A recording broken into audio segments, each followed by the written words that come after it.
Hi, welcome to Hard Reset Info. In front of me Epson XP6100, and now I'm gonna show you how to set up power off settings on this device.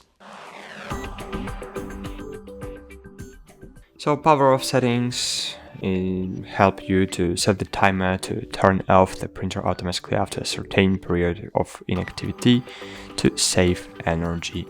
So open settings, find here basic settings, then find here power off settings, and here you can click power off if inactive and set the timer of inactivity. For example, after 1 hour of inactive, printer will automatically disable power off.